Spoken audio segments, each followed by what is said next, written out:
Muy buenos días, mi nombre es Diego Mora. Este viernes 19 de junio de 2020 vamos a revisar mercado. Por favor, confírmenme que se escucha y se ve a la perfección.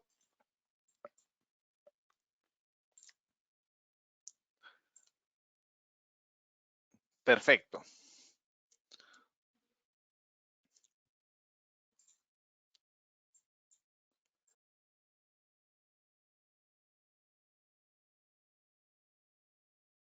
Vamos a esperar unos 2 minutos más para que se incorpore la gente, ya que hubo un pequeño problema de link.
Ya, estamos con todo. Partamos a el seminario.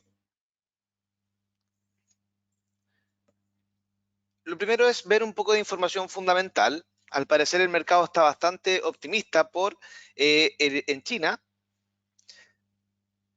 porque China se prometió aumentar las compras agrícolas en Estados Unidos. Como resultado vemos interés por el riesgo, y no solamente por esto, sino que también el Pekín, que era uno de los focos de riesgo respecto a un nuevo brote de un nuevo tipo de coronavirus. Al parecer este riesgo se eliminó por completo. Las autoridades de China ya confirmaron que este brote está controlado, así que tenemos buenas noticias por ese lado.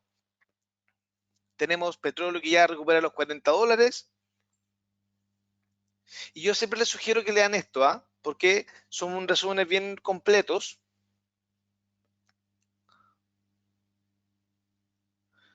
donde en términos generales se ve una recuperación del apetito por riesgo, ¿ya? Y el mercado estaba un poco reaccionando frente a eso. Esto era el día de ayer. Veamos un poco cómo se está comportando principalmente el Nasdaq, que es el que más miro yo. Bueno, vamos a reiterar lo mismo de siempre. Tenemos esta vuelta del Nasdaq, objetivo cumplido acá. Tenemos una nueva recuperación. Esto fue un pullback finalmente.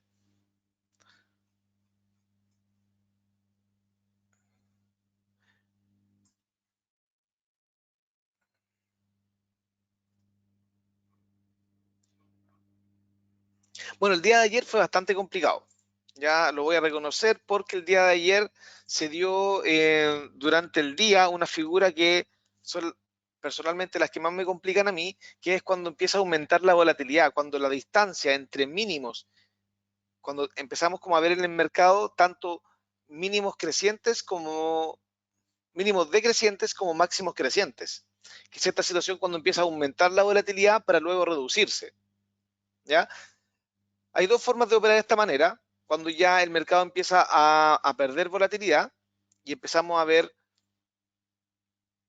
un poco más de tendencia, por ejemplo, en este caso, mínimos crecientes con máximos decrecientes, para luego irnos a lo que está pasando hoy en día. De hecho, si nos vamos un poco más acá, yo diría que este ya vendría siendo el escenario actual. Ustedes saben que a mí me gustan mucho las figuras chartistas, por lo cual creo que confirmando esta ruptura alcista tenemos pendiente un objetivo de este de esta índole. ¿Ya? Si bien esta es la directriz actual, pareciera que no tiene mucha fuerza, por lo cual no sería para nada ahora que ya abrió el mercado ver alguna ruptura bajista y quizás poder encontrar un mejor precio. Porque si consideramos que ya nos queda este rango de una potencial ganancia, tendría que entrar yo aquí con un máximo riesgo hasta acá. Sí, igual podría ser la verdad. O quien quiera ser un poco más conservador y mejorar el ratio de riesgo-retorno, podríamos poner stop loss bajo este mínimo para asegurarnos de tener una operación rentable o que por lo menos sea atractiva. Pero este patrón alcista al parecer está confirmado. Si vemos MACD, claro, tenemos tendencia alcista en MACD desde este momento, ¿ah?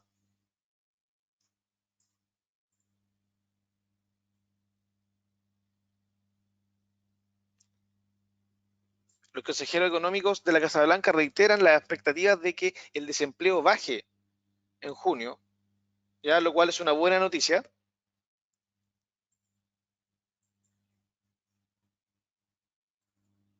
Al parecer los fundamentales hoy en día están acompañando el mercado, lo cual por supuesto que es una buena noticia. Ahora, para ver cómo se comporta un poco más en el corto plazo, M5, bueno, el problema es que a la medida que nos vamos acercando en las temporalidades, vamos viendo que RSI ya me muestra un comportamiento mucho más sobrecomprado. Por lo cual, la probabilidad de que veamos rupturas de esta directriz alcista en RSI van aumentando. Y mientras se respete esta directriz alcista en RSI, tenemos motivos todavía para seguir comprando Nasdaq apoyados en esta tendencia.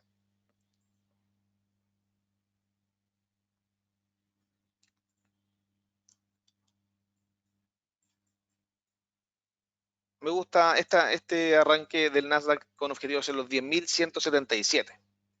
¿Ya?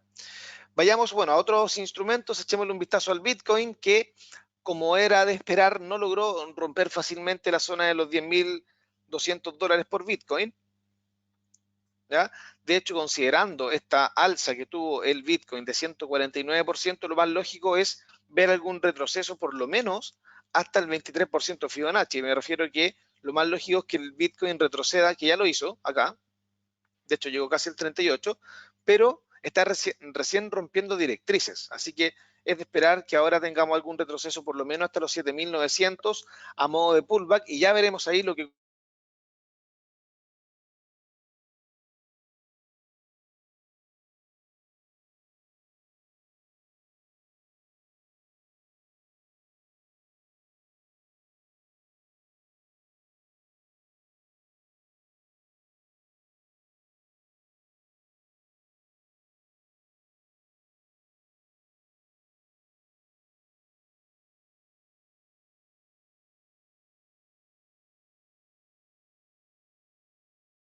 ¿Sí? ¿Sí?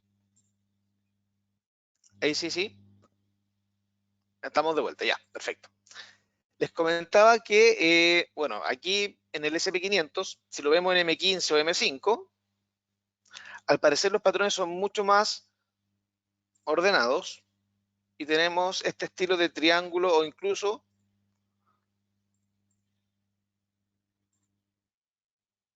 bueno, el Nasdaq está en una situación similar, así que quizás lo podríamos incluso considerar como un estilo doble piso más que un triángulo. ¿Por qué? Porque estamos frente a un retroceso, por lo tanto tenemos que invocar estos patrones de cambio de tendencia, que al parecer me estaría mostrando algún potencial alza del SP500 hasta los 3.176.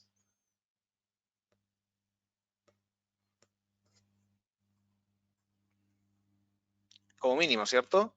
Ahora, ¿qué pasa? Tienen que tener mucho cuidado. ¿Por qué? Porque ¿cuál es el último mínimo relevante?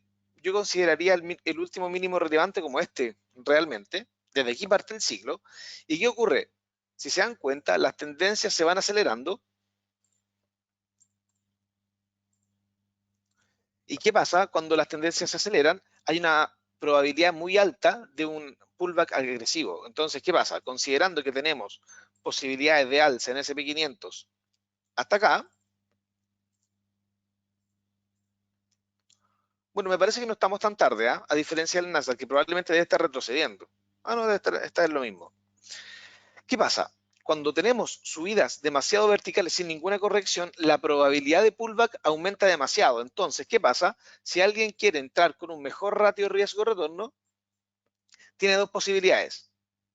Entrar ahora a precio de mercado, que me parece razonable, pero si quiere maximizar su retorno, es probable también que tengamos algún retroceso de corto plazo por la verticalidad del movimiento. Por supuesto que esto trae un riesgo de que si espero demasiado, quizás nunca haga el pullback y se vaya directamente al objetivo. Ocurre poco, pero ocurre. A ver, ¿dónde puedo trazar esto aquí? Yo creo que desde aquí, ¿o no?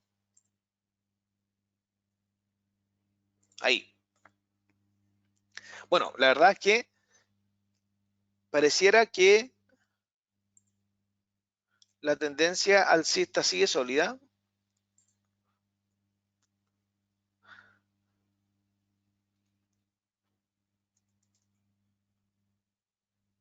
Quizás si nos vamos un poco más cerca. Bueno, ahí es cosa de ustedes que decidan si quieren entrar a precio de mercado, considerando este potencial upside del S&P 500 hasta los 3.179 aproximadamente, o si entran a precio de mercado. Vayamos con dólar contra el peso chileno, uno de mis instrumentos favoritos. Y al parecer, atenti porque ya tenemos nuestra primera confirmación de impulsos alcistas. Ya quizás en H1 MACD todavía no lo confirma, pero en M30 ya se están dando las primeras señales de tendencia alcista o de rebote. ¿Ya? Yo tenía señalado esta zona amarilla como mi zona de ataque, considerando la verticalidad de la caída. Pensé que iba a ir a buscar un poco más abajo, pero comenzó a dispararse en la medida que vuelve el apetito por refugio a nivel internacional. Ahora, no solamente por eso, sino que a nivel técnico, por supuesto que todo esto era una zona muy atractiva para poder comprar, considerando que en el caso del dólar peso venimos de esta tendencia alcista que trae desde principios del 2018. Esta zona era muy atractiva para poder comprar.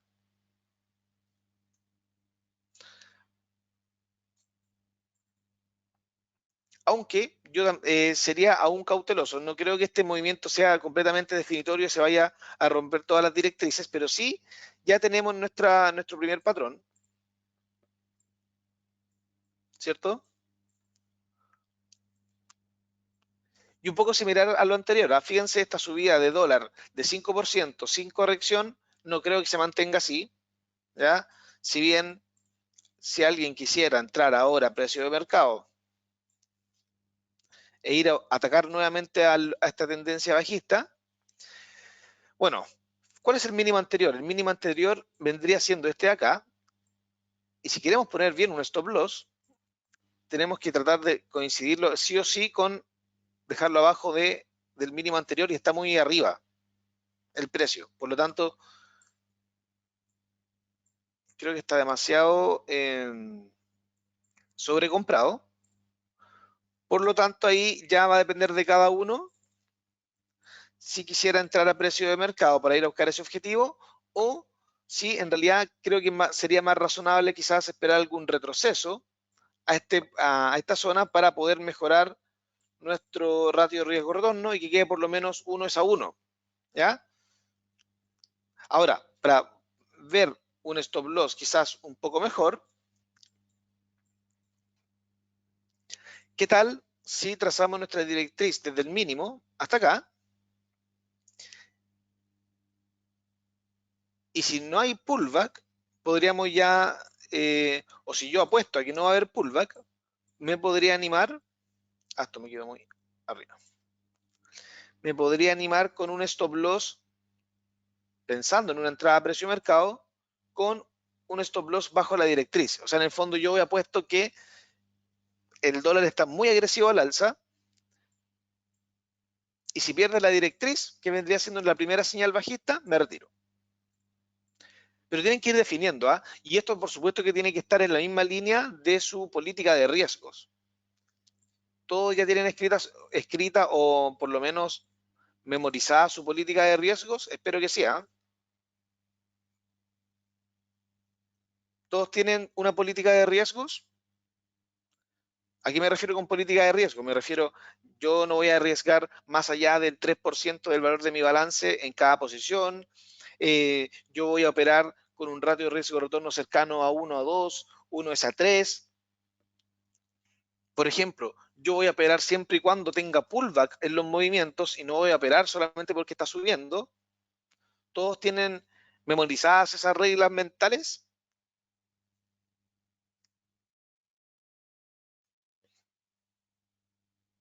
O cambio la pregunta, ¿todos usamos también stop loss? ¿Por qué? Porque les voy a reiterar que si no usan stop loss, su riesgo es 100%.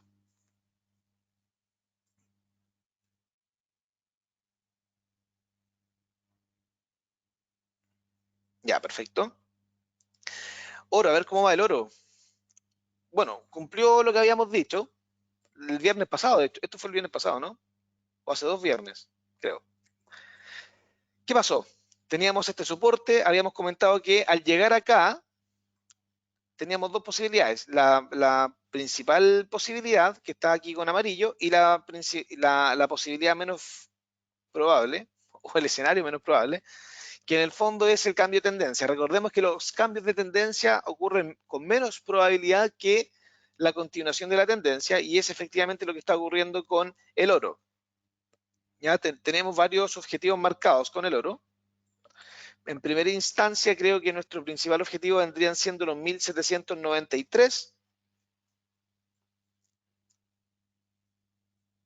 Y en segunda instancia, los 1910. Yo creo que por la fuerza del oro, por la complejitud del escenario global, creo que podemos considerar esos objetivos, pero siempre y cuando empecemos a ver rupturas de directrices bajistas. Me gustaría ver mucho, por ejemplo, la ruptura de esa.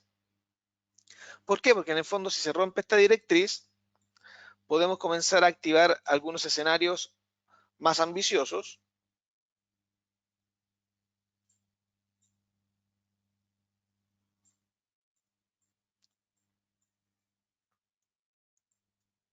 Como ese, ¿o no? Que es superior a los 1793.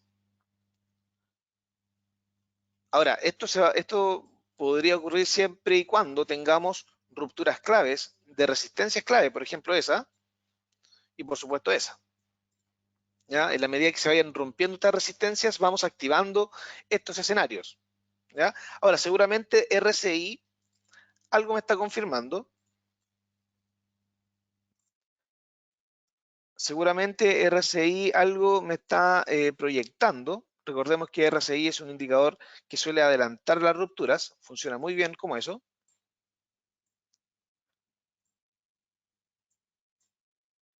Ahí, le falta un poquito, ¿ah? Va un poco en la misma línea que el precio. Así que en la medida que RSI se mueva un poco más y sea capaz de anticiparme el movimiento, podremos confirmar eso.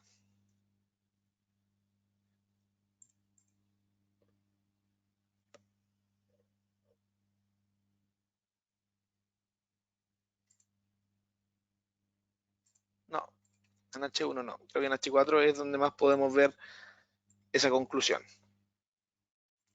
Pero pareciera que para allá va, ¿cierto? Muy atentos a las rupturas en oro.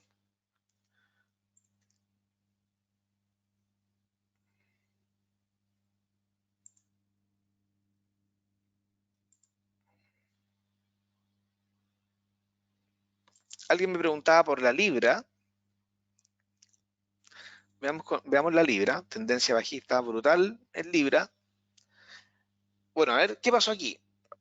Este escenario es súper complejo porque si se dan cuenta, tenemos una semiconfirmación, una confirmación de un movimiento alcista en la medida que se rompen estas resistencias, pero el pullback rompe muy rápido nuestro antiguo soporte y pareciera que ahora va a atacar este, ¿ya?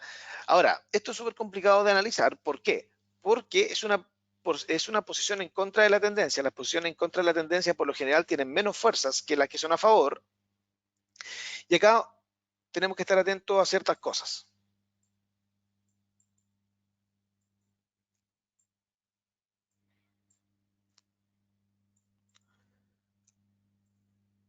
A la directriz que apoyaba aquí este escenario que se está rompiendo. Fíjense, si se dan cuenta, si ustedes compraron aquí pensando en que esta figura me iba a entregar una proyección de vuelta acá hacia arriba, ya rompió el soporte, ya rompió esta segunda directriz. Ahora, lo único que me queda para poder seguir apoyando esta tesis alcista es este soporte de acá. Si ya pierde este soporte, creo que no tiene ningún sentido seguir alcista. De hecho, quienes tengan un mejor ratio de riesgo-retorno, quienes operen con un mejor ratio de riesgo-retorno ya se retiraron de esta posición, porque compraron acá, quizás con stop loss abajo de esa directriz. Su objetivo era ir a buscar esto. No resultó, así que la mayoría se pudo haber retirado. Ahora quienes tengan mucha fe en la libra quizás podrían poner su stop digo, bajo este mínimo de acá, y esa es como ya la última chance que tiene el instrumento para poder subir. Si no, lo más lógico es que tenga un retroceso total, y la verdad es que eso no es para nada descabellado porque venimos de una tendencia bajista fuerte, y creo que tiene más sentido apoyar las tesis bajistas que las alcistas. Así que descartemos este escenario, siempre a favor de la tendencia.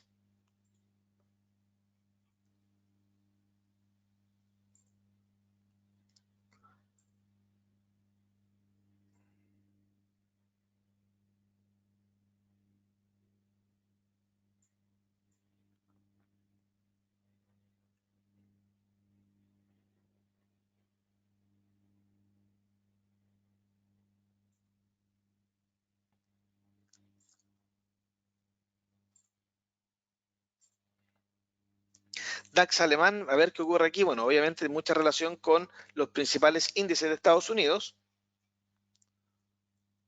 Veámoslo un poco más en corto plazo. Y en el fondo, en el corto plazo, muy similar al Nasdaq, se mantiene este escenario de volatilidad. Pero lo bueno es que ya tenemos nuestros primeros máximos decrecientes y mínimos crecientes, que por lo menos me dan alguna estructura de que la volatilidad se está reduciendo y podemos tratar de ordenar un poco este tema. El escenario se vuelve mucho más complejo cuando tenemos, bueno, acá no se dio, pero a diferencia del Nasdaq tuvimos máximos crecientes y tenemos como este aumento de volatilidad temporal. Pero no es necesario, digo, calentarnos tanto la cabeza.